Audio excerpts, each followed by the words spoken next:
옆에 있는 분들하고 인사 한번 하죠. 우리 은혜 받읍시다. 이렇게 한번 인사합시다. 예, 예. 지난주 우리가 봤던 본문이 40년 동안 날 때부터 걷지 못했던 그 사람이 베드로와 요한을 통해서 걷게 되는 그 사건을 보았습니다. 그 사람은 이제 성전의 미문, 골든 게이트라고 하는 아주 아름답게 만들어진 성문 앞에서 구걸을 하면서 이렇게 살아가던 사람이었습니다. 그래서 온 예루살렘 사람들은 그 사람을 볼 때마다 뭘 생각했다고요? 동전을 생각했습니다. 저 사람을 이렇게 동전을 지어줘야 되는데 이렇게 생각을 했고, 이 사람도 지나가는 사람을 볼 때마다 사람을 사람으로 안 보고 동전 줄 사람으로 생각을 하면서 이런 사람이 아닌 것처럼 취급받는 그런 인생을 살고 있었습니다. 이 사람이 스스로도 그렇고. 그런데 그 길을 지나가던 베드로와 요한이 그 사람을 주목하여 보면서 일어나 걸으라 이렇게 말을 했습니다. 사실 이 말은 베드로와 요한이 한 말이지만 굉장히 무모한 말이죠. 왜냐하면 40년 동안 나면서부터 못 걸었어요. 그러니까 걷다가 못 걷게 된 사람이 아니라 나면서부터 못 걸었으니까 이 사람 다리에 근육이 있었겠습니까? 없었겠습니까? 근육도 없었을 것이고 의지도 없었을 거예요. 그런데 베드로와 요한이 그 사람을 향해서 예수의 이름으로 일어나 걸으라 고 했을 때에 참으로 이 의의가 없는 상황이 벌어질 수도 있는데, 그냥 그런데 놀랍게도 그 사람이 일어나 걷지요. 그런데 보통 그냥 이렇게 걸은 것이 아니라, 여기에 보면 이게 예루살렘 미문이라고 하는 성문입니다. 여기에 앉아 있었는데, 우리 한번 보시면 서서 걸으며 또 걷기도 하고 뛰기도 하며, 그냥 이렇게 걸은 것이 아니라 벌떡 일어나서 이렇게 서서 뛰면서 이렇게 걸었다고 합니다. 그래서 참 놀라운 일이 벌어진 것이죠. 여러분, 우리 교회 들어올 때 저기에 헌금통이 있는데 오늘 예배 마치고 헌금통이 걸어 다닌다고 생각해 보세요. 그 사람은 헌금통 어떤 동전함 취급을 받던 사람인데 그 사람이 걸으니까 너무 놀라운 것이죠. 그래서 예루살렘 성 사람들이 심히 놀랍게 여겼다고 그래요. 그냥 보통 놀란 게 아니라 아주 놀랐다는 것이죠. 그래서 이 사람들이 오늘 11절 우리 오늘 본문에 보면 뭐라고 하느냐면은, 사람들이 모든 백성이 크게 놀라며 달려 나아가 솔로몬의 행각이라 불리는 곳에 모였다. 안 놀랐겠습니까? 우리 일어날 수 없는 일이 일어났으니까 사람들이 모여서 도대체 이 일이 어떻게 일어난 거지? 무슨 일이 일어난 거지? 이렇게 궁금하게 생각하고, 내가 볼 때 우리 교회에서 지금 유리가 제일 궁금한 것 같습니다. 그래서 그 모인 군중들 앞에서 이렇게 베드로와 요한이 한 설교가 오늘 읽었던 본문입니다. 그래서 오늘 본문에 보면 베드로의 설교가 쭉 나오는데, 베드로의 이 설교는 설교를 크게 세 가지 정도의 주제가 있습니다. 첫째는 우리 한번 읽어볼까요? 시작. 이 사람을 고친 것은 우리가 고친 게 아니다. 모인 사람들은 지금 처음부터 끝까지 예루살렘 성 사람들은 이 베드로와 요한이 한 일을 다 봤어요. 베드로와 요한이 다른 사람 다 지나쳐가고 있는 그 나면서 못 걷는 사람을 주목하여 보는 걸 봤어요. 그리고 그 베드로와 요한이 그 안전뱅이에게, 나면서부터 못 걷는 사람에게 나사렛 예수의 이름으로 일어나 걸으라는 것도 보았어요. 그리고 그 사람에게 오른손을 내밀어서 일으키는 것도 보았습니다. 그리고 그 사람이 벌떡벌떡 걸으면서 가는 것도 보았지요. 그리고 나중에는 요한과 베드로가 그의 손을 잡고 어디로 갔습니까? 성전 안으로 들어가잖아요. 그런 것들을 다 지켜보면서 이들이 내린 결론이 뭘까요? 야, 베드로와 요한이 이렇게 경건해가지고 그 영역이 좋아서 이 사람이 이 나면서 걷지 못한 사람을 이렇게 세웠다고 생각을 하고 막 이렇게 웅성웅성 하고 있었던 것이죠. 근데 사실 사람들은 어떻습니까? 제가 막 우리 교회 부흥시키는 길은 여기 한 명 이렇게 안전뱅이가 벌떡 일어났다는 소문이 나면 어떻게 될까요? 막 많은 사람들이 몰려오겠죠. 사람들은 누가 이렇게 기적을 일으키면 그 사람을 이렇게 주목합니다. 그리고 그 사람을 영웅시하고 나중에 신격화하죠. 이래서 대표적인 사람, 이 사람이 시저입니다. 케이사르. 이 사람이 로마 제국을 이탈리아 반도에서 저 브리타니아, 영국까지를, 영국에서 이탈리아까지를 대로마 제국의 기초를 놓은 사람이 카이사르입니다. 이 사람 폭발적 영토 확장을 이룬 사람이죠, 로마에. 그러니까 이 사람이 나중에 뭐가 됩니까? 살아있는 신이 되었어요. 그래서 로마인들이 아주 이렇게 인간으로 살 수 없는 놀라운 일을 한 시저를 신으로 만들었고, 그 이후에 이어지는 로마 황제들은 다 신격화됩니다. 이 사람 뒤에 등장하는 사람이 옥타비아누스잖아요. 예수님 태어날 때 황제. 그런 식으로 어떤 큰 일을 하면은 사람들이 신격화해요. 교회 안에도 그렇잖아요. 우리 한국 교회 안에도 어떤 목회자가 큰 일을 하면 주님을 높이기보다 그 사람을 높이고, 또 그 사람 자신도 자기를 높여요. 그러다가 이단이 생겨나고 교주가 생겨나는 것인데, 베드로와 요한은 어떻게 반응했습니까? 여기 12절 우리 본문을 한번 보시겠습니까? 12절 우리 보면 뭐라고 대묻습니까? 그 사람들에게. 베드로를 아주 대단한 사람처럼 여기니까 왜 우리를 주목하느냐, 왜 우리를 놀랍게 여기느냐, 이렇게 말을 하면서 15절에 보니까 또 뭐라고 하느냐면은 하나님이 죽은 자 가운데서 그를 살리셨으니 하면서 16절 같이 한번 읽어봅시다. 시작. 그 이름을 믿음으로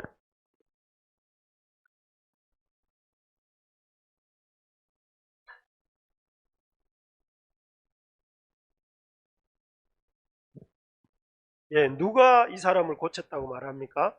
예수로 말미암아 난 믿음이 고쳤고, 결국은 이 말은 무슨 말이에요? 예수님이 이 사람을 고치신 거다. 우리가 아니다. 우리 쳐다보지 마라. 우리가 이 사람 일으킨 거 아니다. 이렇게 말을 하는 거죠. 그래서 자신들에게 주목하지 말고, 지금 이 사람을 누가 고쳤는 줄 아느냐? 지금 부활하시고 승천하시고 또 하나님 보좌 우편에 앉아 계셔서 여전히 다스리고 계시는 그 하나님이, 지금 그 예수님이 이 사람 고친 거다. 그러니까 우리 주목해 보지 마라. 이렇게 얘기를 하는 것입니다. 그래서 어떤 이 자신들이 받을 영광을, 주님이 받을 영광을 자기들이 가로채지 않는 것이죠. 정말 그렇습니다. 지금도 이 베드로와 요한의 말처럼 우리 주님이 이 시간 우리를 통치하고 계시는 줄 믿으시기 바랍니다. 지난 금요일 날 우리 교회에서 다니엘 기도회 우리 방송으로 보셨죠? 집에서. 거기에 윤치영 목사님이라는 분이 나타났는데, 이분이 이제 호주에서 청소년 사역을 하다가 그 자기가 돕던 여학생을 돕다가 잘못 이렇게 그 오해를 받아가지고 이제 납치, 집단 폭행, 또 뭐죠? 뭐 그런 제목을, 유괴, 납치, 집단 폭행, 뭐 이런 제목을 가지고 감옥에 들어가게 됐어요. 1년형을 선고받고 감옥에 갔는데, 이 감옥에 가니까 이 사람이 이제 막 그 열악한 환경 속에서 처음에 들어간 감옥에는 보니까 자기 아내를 죽이고 들어온 호주 사람이 있었답니다. 근데 그 호주 사람에게 이렇게 그 예수님을 믿느냐 소개하고 예수님을 이렇게 믿을 것을 권했는데, 놀랍게도 그 사람이 그 아내를 죽이고 들어온 호주 사람이 예수님 믿은 얘기도 들려주고, 또 이렇게 그 다음 감방으로 om겨갔는데, 그 다음 감방에는 누가 있었냐면은 베트남 출신 갱스터가 있었대요. 베트남 사람인데 호주에 와서 갱 노릇을 하고 깡패 노릇을 하고 있는 사람인데, 이 사람은 대마초도 팔고 마약도 파는 사람인데, 그냥 이렇게 이 사람이 하루는 저녁 먹고 신이 나가지고 노래를 부르는데, 그 사람이 이 감옥에 온 목사님 보고, 윤치영 목사님 보고도 노래 한 곡 하라니까 이 목사님 뭘 불렀답니까? 할렐루야 할렐루야 뭐 이런 노래를 부르는데 막 서로 흥이 나가지고 계속 한 20분 동안 그 노래 부르다가 그 베트남 사람이 회심을 하게 된 거예요. 할렐루야가 뜻이 뭐냐? 하나님을 찬양하라는 뜻이다. 처음에는 화를 막 냈대. 나는 불교 신자인데 니 왜 나한테 하나님 찬양하라는 노래 가르쳤냐 해가지고 막 화를 냈는데, 하나님 너를 사랑하신다. 하나님 너를 어쨌든 그 감정을 한번 들어보세요. 그래서 결국 이 사람이 그 베트남 그 감옥에 있는, 호주 감옥에 있는 베트남 사람들에게 그 깽이 예수님을 믿고 변화돼 가지고 온 그 감옥 안에 이 예수 믿는 역사가 막 일어나게 된 거예요. 그래서 윤치영 목사님이라는 분을 통해서도 지금도 무슨 역사가 일어나고 있습니까? 감옥 안에 죄수들이 바뀌는 역사가 일어났는데, 그 목사님이 말을 잘하고 그 사람이 아주 영적인 능력이 있어서 변화된 겁니까? 죄수들이? 아니라는 거예요. 누가 바꾼 거예요? 하나님이 죽음에서 살리신 예수님이, 그 예수님을 통해서 갱들이 변화되고, 그 예수님을 통해서 안에 죽인 사람도 변화되고, 그런 변화의 역사가 일어났다는 것을 우리가 보았습니다. 여러분, 우리가 이렇게 복음을 전할 때 우리 자신의 능력을 가지고 복음을 전하는 것이 아니라, 이 주님께서 지금도 통치하고 다스리시고 역사하셔서 이런 사람들도 바꿀 수 있다는 것을 믿고 전하는 우리가 되기를 소망합니다. 그래서 우리가 그 주님을, 여러분 같으면 안준뱅이한테 나면서부터 못 걷는 사람을 똑바로 쳐다보면서 나사렛 예수의 이름으로 명하노니 일어나 걸어라, 이렇게 말할 수 있겠습니까? 있어야 됩니다. 우리가. 왜요? 그 주님이 지금도 똑같이 살아 계시니까요. 살아서 통치하시니까. 바라는 것은 저에게도 여러분에게도 그런 믿음이 있기를 바랍니다. 주님이 일하시면, 주님이 역사하시면 이 감옥의 죄수도 바뀔 수 있고, 주님이 일하시면 나면서 한 번도 걸어보지 못한 사람도 바꾸실 수 있다는 것을 여러분 믿고 믿음으로 도전하는 저와 여러분들 됩시다. 예, 그렇게 베드로와 요한이 자기를 주목하여 보는 그 예루살렘 성 사람들한테 이 예수님이 하셨다, 이 일은, 이렇게 말을 했습니다. 그리고 그 다음에 갑자기 화제를 전환해서 뭐라고 하느냐면은, 이스라엘 사람들에게 너희들이 십자가에 못 박아 죽인 예수님의 십자가에 못 박아 죽인 죄에 대하여서 회개하고 돌이킬 것을 말합니다. 그래서 두 번째 내용 우리 한번 읽어봅시다. 시작. 죄에서 돌이켜 회개하라. 예, 베드로가 전한 두 번째 핵심 진리가 이것입니다. 회개하라는 것입니다. 여러분, 여기 13절 성경책 한번 보시겠습니까? 13절 뒷부분부터 15절 앞부분까지를 우리 한번 읽을 텐데요. 한번 같이 큰 소리로 한번 읽어봅시다. 화면을 보셔도 좋겠고 성경책을 보면 더 좋겠습니다. 시작.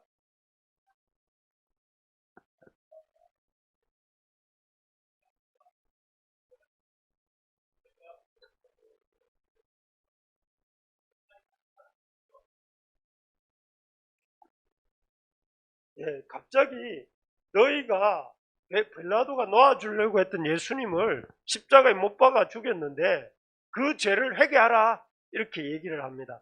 왜 그런 말을 갑자기 하는 걸까요? 베드로는 이 은혜롭고 좋은 분위기를 이렇게 확 뒤집어 엎는, 좀 뭐랄까 그런 안 좋은 성격이 있어서 그런 걸까요? 아니면 지금 분위기 파악을 못해서 그러는 걸까요? 베드로가 왜 그럴까요? 베드로는 왜 이런 말을 했을까요? 베드로가 이 말을 한 의도는, 이 예루살렘 성 사람들이 지금 자기들이 이 나면서부터 못 걷는 사람에게 행한 그런 능력을 예루살렘 성 사람들도 맛보기를 원해요. 그러려면 어떻게 해야 될까요? 그 사람들이 그 능력을 주시는 분과 이렇게 바른 관계를 맺어야 되는데, 그 바른 관계를 맺는 게 무엇이냐면 죄에 대해서 회개하고 돌이켜야 되기 때문에 그렇습니다. 그래서 베드로가 다른 어떤 것보다도 계속해서 베드로의 설교에서 중심이 뭐냐면 죄를 깨닫고 회개해야 된다, 이 얘기를 앞에서도 얘기했잖아요. 사도행전 2장에 보면 오순절날 설교할 때 분위기 좋았잖아요. 그때도 성령이 임하고 분위기 뜨겁고 은혜가 넘쳤어요. 그런데 베드로가 뭐라고 했느냐면은 이 2장 23절에 보면 너희가 법 없는 자들의 손을 빌려 못 박아 죽였다, 예수님을, 이렇게 분위기 싸게 만들어요. 지금 분위기 좋은데 너희들이 죽였지 않느냐, 이렇게 말을 했었어요, 오순절날도. 그런데 오늘 이 본문에서도 뭐라고 하고 있는 거예요? 너희가 죽였다, 너희가 죽인 죄를 회개해야 된다, 이렇게 얘기하고 있는 거잖아요. 너희가 거룩하고 어려운 일을 거부하고 도리어 살인한 사람을 놓아주기를 구하여 생명의 주를 죽였다, 이렇게 얘기를 했습니다. 그래서 여기서도 이렇게 우리에게 주는 것이 뭐냐면 우리가 주님의 놀라운 능력을 경험하고 그 통치를 맛보기를 원하잖아요. 난 절대 안 원한다. 손 들어보세요. 나는 그냥 주님의 능력 없이 살고 싶다. 한 분도 없을 거예요. 주님의 능력을 경험하기를 원하실 거란 말이에요. 그러려면 어떻게 해야 된다는 거예요? 우리가 우리 주님 앞에 범죄한 죄를 깨닫고 그것을 회개해야 되는데 그 죄로부터 회개하고 돌이켜야 되는데 그 죄란 무엇인가? 여러분 사실 현대인들 속에 없는 단어, 예수 믿는 사람들 빼고 예수 안 믿는 사람들에게 사전에 없는 단어 중에 하나가 뭐냐면 죄라는 단어예요. 그냥 법을 어기면 죄인이다. 뭐 이 정도 인식은 있지만 내가 하나님 앞에 죄인이다 이런 생각이 별로 없어요. 그러니까 회개도 잘 안 하죠. 그런데 성경은 뭘 죄라고 하는가 하면은 성경은 이 주님이 생명의 주인이라는 것을 거부하는 것이 죄라고 해요. 우리의 생명의 주인이 주님이라는 사실을 인정하지 않는 것이 죄다 하는 것입니다. 여러분 이 성경책, 이 두꺼운 성경책, 구약 성경, 신약 성경의 주제가 뭔지 아십니까? 오늘 이 두꺼운 성경책을 1189장으로 되어 있는 이 성경책의 주제를 한마디로 가르쳐 드릴게요. 그것은 생명의 주인이 하나님이시라는 거예요.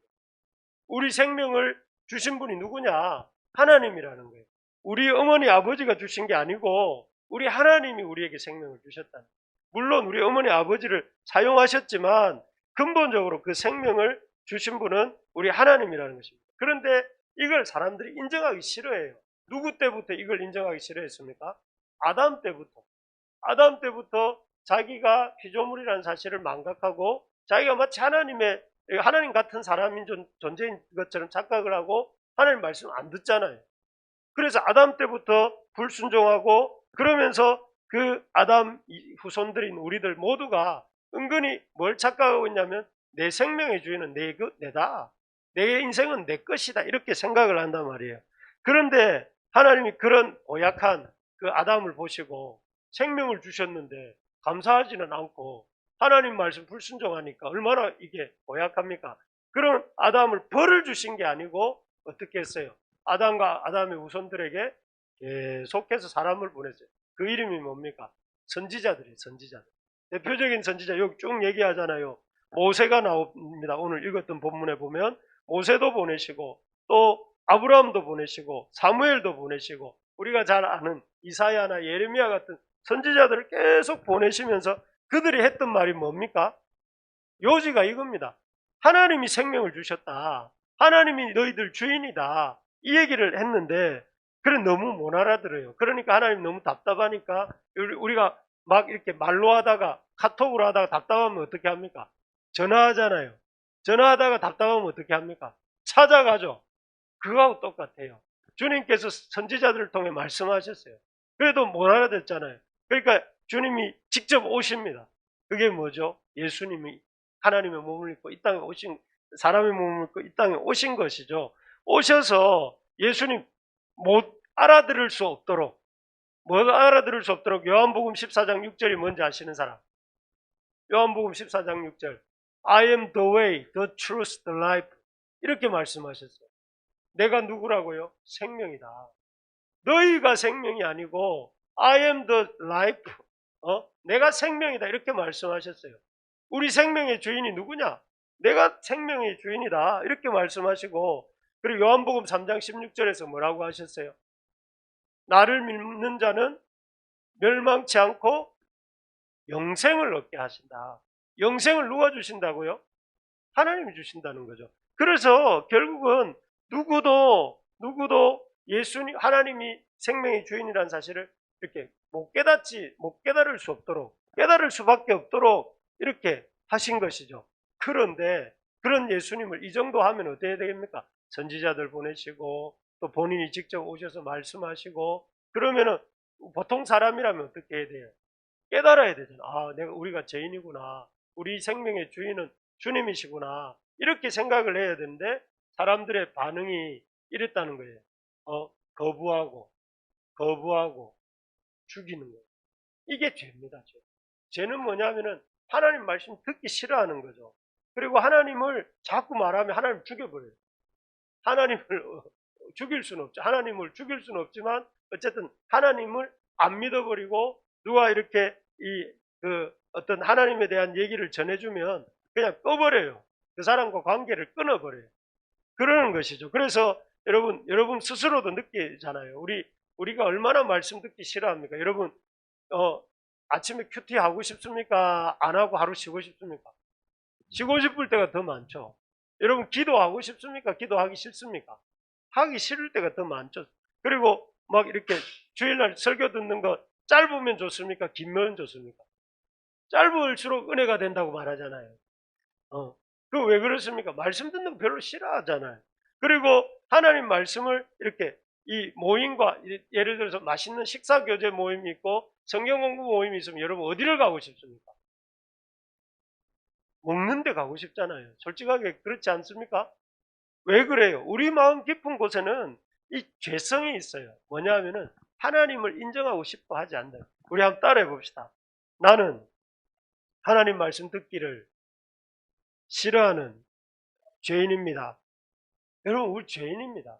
어떤 죄인이냐면은 말씀 듣기 싫어합니다. 그래서 여러분, 우리가 이런 죄로부터 돌이키는 길은 무엇인가 하면은 이 하나님의 그 말씀을 듣고 돌이키는 것, 회개하고 돌이키는 것이죠. 그래도 참 감사하게도 우리 주님께서 이 땅에 오셔서 참 말 듣기 싫어하고 하나님 말씀 듣기 싫어하는 우리들을 원래 우리 성격대로 한다면 다 없애버리고 새로운 인류를 만들어내실 것도 같은데 그렇게 하지 않으시고 어떻게 하십니까? 우리가 회개하고 돌이킬 수 있는 길을 주셨어요. 누구든지 내 음성을 듣고 문을 열면 내가 그에게로 들어가 우러 먹고 이러시잖아요. 우리에게 마음문을 열어주세요.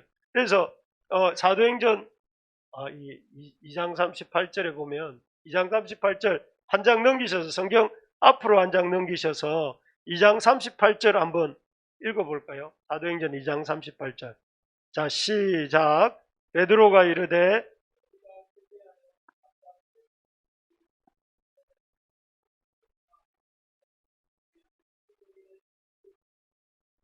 여기에 보니까 예수님이 주신 약속이 뭐냐 하면은 너희가 회개할 때 어떤 약속을 주신다고요? 예수 그리스도의 이름으로 제사함을 받고 세례를 받고 제사함을 주신다고 그러죠. 우리가 회개하면 회개할 때에 제사함을 주신대요. 그 다음에 두 번째로 어떻게 됩니까? 제사함을 받은 후에 그 이어지는 구절에 보면 제사함을 받고 성령의 선물을 주신대요. 성령을 선물로 주시죠. 우리 가운데 성령 하나님이 들어와 계세요. 그리고 그 다음에 어떻게 됩니까? 우리가 하나님 나라에 참여하게 되잖아요. 그러니까 우리는 죄인인데 우리의 죄인을 세상에서는 죄 지으면 어떻게 되죠? 법을 어기면 어떻게 됩니까? 감옥 가잖아요. 그런데 죄를 지었는데 어떻게 하신다고요? 죄를 지으셨는데 죄를 벌하시는 게 아니고 회개만 하면 죄사함을 주시고 성령을 선물로 주시고 하나님 나라의 영광에 참여하도록 도와주신다는 거예요. 한 번 회개했는데 몇 가지 복을 주시는 거예요. 세 가지 이상 성경에 문자로 기록된 것만 해도 세 가지 이상의 복을 주시는데 사실은 세 가지가 아니죠. 하나님이 우리 속에 들어와 계시는 거니까. 놀라운 복을 주시는 거예요. 그래서 회개할 때에 하나님은 우리에게 그 성령 하나님을 보내주셔서 영원한 세계를 알게 해주시고 또 우리에게 성령님을 보내주셔서 성령의 능력을 주시고 성령님의 열매를 맺게 해주시고 그리고 우리가 이 땅에서 하늘나라에 속한 백성으로 살다가 우리가 목숨이 끊어지는 순간에는 천국의 영광에 참여하게 해서 우리의 종말이 새로운 시작이 되게 해주시는 그런 복을 주시는 것입니다. 여러분, 회개의 복이 이렇게 큰 거예요.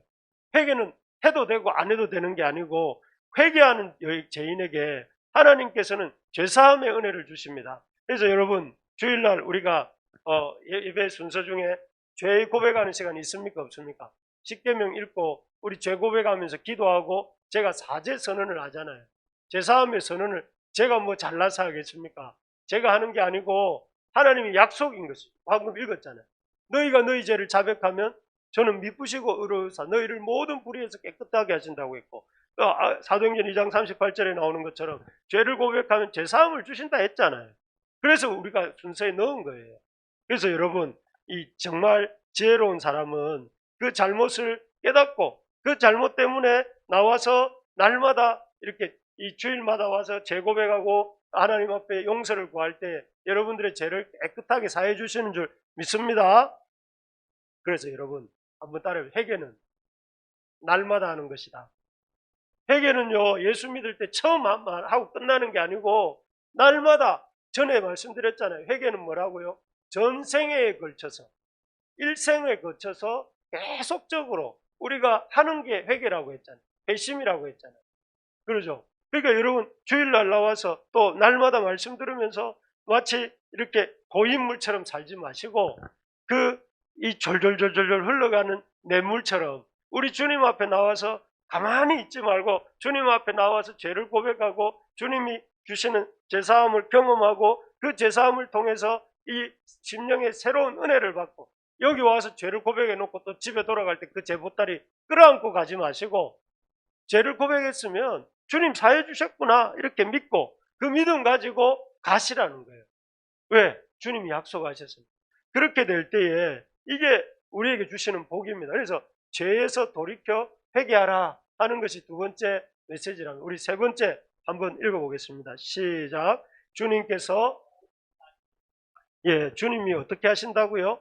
다시 오신다고 했습니다. 20절, 21절 우리 한번 읽어볼까요? 20절, 20절, 21절입니다. 성경책을 펴서서 한번 봅시다. 시작.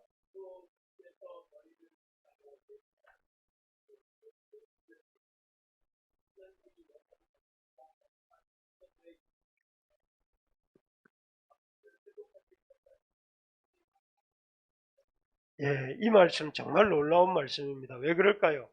여러분, 지금 이 이야기는 20절, 21절 이야기는 이 재림하실 예수님에 대해서 얘기하고 있습니다. 재림하실 주께서 이렇게 너희를 위하여 예정하신 그리스도 곧 예수를 보내시리니 하나님이 영원 전부터 거룩한 선지자들의 입을 통하여 말씀하신 바 만물을 회복하실 때까지는 하늘이 마땅히 그를 받아들이라. 지금 예수님이 2000년 전에 초림하셔서 사역하시다가 이렇게 승천하셨죠. 끝이 아닙니다. 더 엔드가 아니고 주님이 다시 오신다고요. 어떻게? 곧 다시 오신다라고 말씀하시면서 그 주님 다시 오셔서 이 인생의 어떤 그 인생과 인류의 역사에 또 우주의 역사에 대단원의 막을 이렇게 내리신다는 거예요. 그래서 여러분 우리 역사가 어디로 흘러가느냐면은 주님 다시 오심을 향해 흘러가고 주님 다시 오신 그때에는 뭐가 일어나느냐면은 회복이, 만물의 회복이 일어나게 됩니다. 그래서 여러분 이 세상 만물을 볼 때 여러분 어떻습니까? 이렇게 참 세상 만물이 의미 없이 지나가는 것 같죠. 어제가 오늘 같고 오늘이 내일 같고 뭐 늘 그때가 그때 같고 그런 것 같아요. 그런데 그래서 여러분 참 이렇게 뭐가 인생이 뭐 의미 있나 그냥 먹고 마시고 즐겁게 사는 게 인생이지 이렇게 생각을 하고 있을 때가 많습니다. 그런데 성경이 뭐라고 하느냐면 이 세상 역사는 의미 없이 흘러가는 게 아니고 뭘 향해 가고 있다고요? 이 주님이 다시 오셔서 만물을 회복하시는 대로 나가고 있습니다. 그래서 여러분 그날에는 인생에 대한 영원한 평가가 있을 것입니다. 마지막 날에 우리 인생을 다 산 것에 대해서 저와 여러분들의 삶을 결산하신다는 거예요.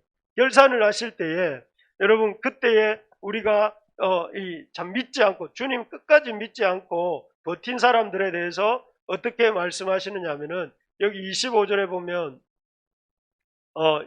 23절을 우리 한번 읽어볼까요? 성경 23절 시작. 누구든지 그 선지자들의 아니하는 자는 백성 중에서 멸망받으리라. 멸망을 받는답니다. 끝까지 말씀을 듣기를 거부하는 사람들, 그런 사람들은 멸망을 받게 될 것이고, 그리고 반면에 주의 말씀을 듣고 순종하는 자는 주님의 영광을 이렇게 참여하는 은혜가 있게 된다 하는 것입니다. 여러분, 사실 이 설교가, 베드로의 설교가 어떻게 이렇게 설교를 하게 됐는지 아시죠?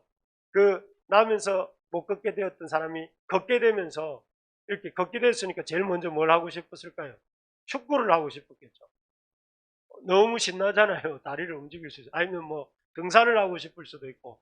그런데 그런 게 안 하고 이 사람이 어떻게 했느냐면은 성전을 펄쩍펄쩍 뛰다가 와서 11절에 보면 우리가 아까 읽었는데 베드로와 요한을 붙잡았다고 되어 있어요. 그 붙잡았다는 말은 무슨 말이냐면은 꼭 끌어안았다는 말이거든요. 꼭 끌어안았는데 그 사람이 베드로와 요한을 꼭 끌어안았다는 것은 이제는 나를 고쳐준 이 베드로와 요한을 붙들고 나도 예수님 믿고 살겠다 이런 거거든요.